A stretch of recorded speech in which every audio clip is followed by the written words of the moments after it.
Зимата повторно го врати Скопје на мапата на најзагадени европски градови, кога е во прашање воздухот. Отровниот воздух го поклопи главниот град. Скопјани живееа со погледи во апликации за загаденост, со маски и препораки за да не се излегува надвор. Имаше неколку краткорочни мерки од страна на институциите, а се чека конечно да има и долгорочни мерки против загадувањето.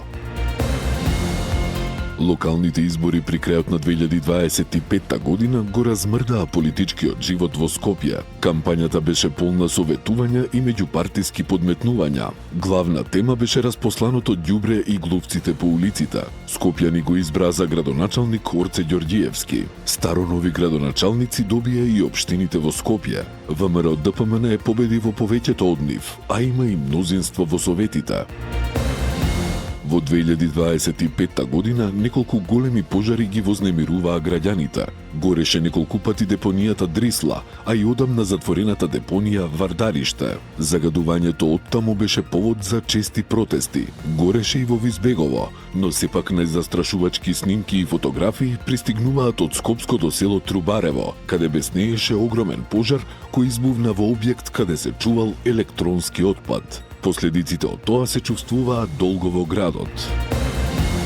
Јавниот превоз во Скопје во голем дел од 2025 година ја достигна својата критична точка. И покрај ветувањата од градоначалничката Арсовска имаше често недостиг на автобуси и редуцирани линии. Војната со приватните превозници и лошата организација го направија секојдневното движење на граѓаните вистинска борба. Наместо реформа доминираа политички судири околу управувањето со ЈСП, а во меѓувреме многу автобуси плаќаа за ремонт.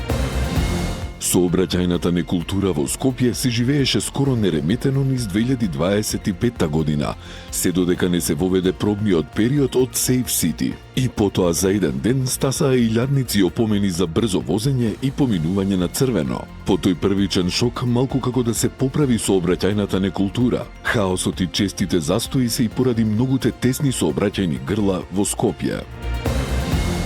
Градење зграда веднаш залепена до друга зграда си продолжи и оваа година во Скопје. Повеќе граѓански иницијативи и активисти упорно опоменуваа дека бетонизацијата на Скопје е отидена предалеку и се нарушуваат и она малкуте услови кои беа во Скопје за хумано живеење. Спорните и на брзина донесените урбанистички планови остануваат проблеми за понатаму, а судирот меѓу јавниот интерес и инвеститорската логика подкрепена со општинарската останува една од централните урбани теми.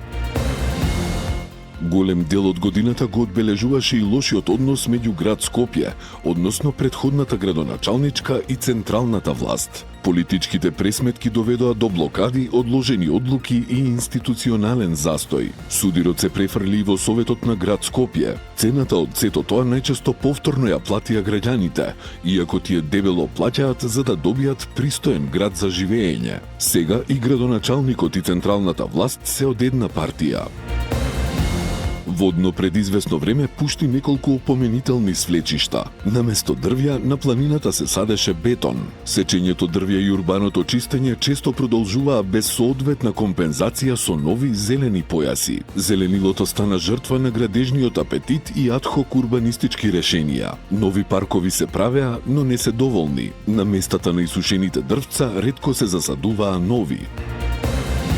Дивите депонии и натрупаниот отпад не беа слика само од пред изборите во Скопје. Во помал обем, главниот град цела 2025 година си имаше мака со ѓубрето. Јавните предпријатија покажаа ограничен капацитет да се справат со проблемот, а некогаш и беа дел од проблемот. Едноставно хигиената од комунално прашање прерасна во прашање на јавно здравје и достоинство во Скопје. Скопје беше домаќин на најголемиот младински спортски настан во својата историја – Европскиот младински олимписки фестивал. Со учество на повеќе од 4000 млади спортисти од многу европски земји, Олимпијадата во јули го претвори главниот град во центар на спортот и младинската енергија. Имаше повеќе забелешки околу начинот на организирање и реализирање на настанот, но сепак младинскиот спортски настан го раздвижи Скопје.